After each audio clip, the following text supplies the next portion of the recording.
Mathieu Audet pour Goose Matter. On est rendu maintenant au double clock et au E-cup. On va commencer par le double clock. Vous savez déjà faire vos clocks, vous savez comment faire varier la tonalité de votre clock. Hein? On soulève le majeur, on le bouge légèrement pour que la tonalité change. Super important. Ce qui est tricky dans le double clock, puisque c'est deux stades qui se répondent mutuellement, une note basse, une note haute, c'est la rapidité. Et pour atteindre cette certaine rapidité-là, il n'y a pas de standard, vous devez faire tant de double clock en tant de secondes, puis c'est là, bon. Mais c'est surtout que ces deux stades qui double clock, c'est quand même assez rapide. Donc, pour arriver à un certain standard, il faut commencer lentement et synchroniser le mouvement du doigt et la poussée d'air. On ne peut pas pousser l'air pendant qu'on bouge le doigt. On doit effectuer le mouvement et après ça, on souffle l'air. OK? Voici un exemple de double clock.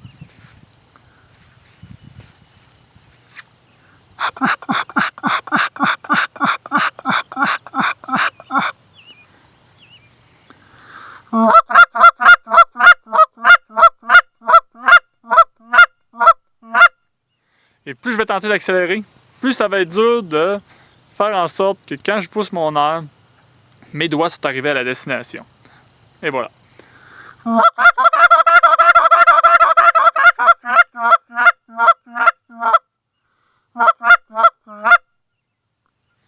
Double clock, ça ressemble à ça. Le E-cup, c'est un monde et un clock. Au début, vous vous rappelez, on a parlé un peu plus tôt du honk. On devait lier les deux notes ensemble, donc le monde et le clock. Le E-cup, c'est un monde et un clock, mais on sépare les deux notes. Il y a comme une très petite pause et votre clock va être très très court, ce qu'on appelle en anglais un peep clock. Okay?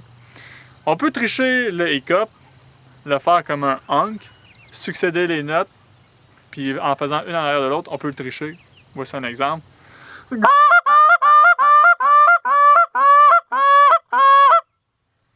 C'est la façon trichée de faire le E-cup. Le vrai E-cup, vous allez voir la différence, il y a vraiment une pause et mon clock est beaucoup plus court.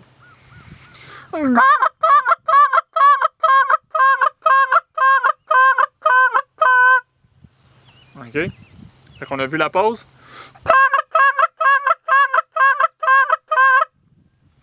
Mais pour ça, il faut maîtriser à la perfection le clock pour comprendre sa mécanique et après ça, le raccourcir. Okay?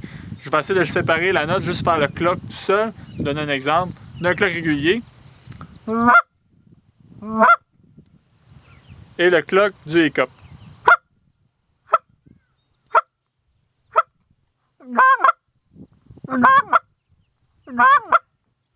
OK? Mais vous pouvez toujours tricher, y aller avec l'autre version.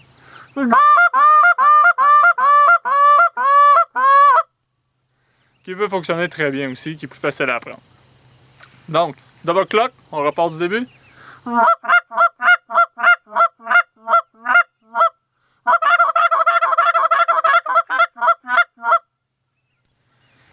Le E-cup, tricher.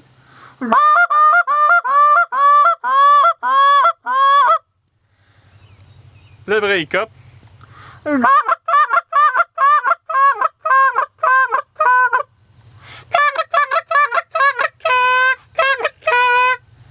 J'aime bien enlever un peu de back pressure, d'ouvrir un peu plus mes mains pour faire cette note-là. Je trouve que ça sonne un peu plus réaliste.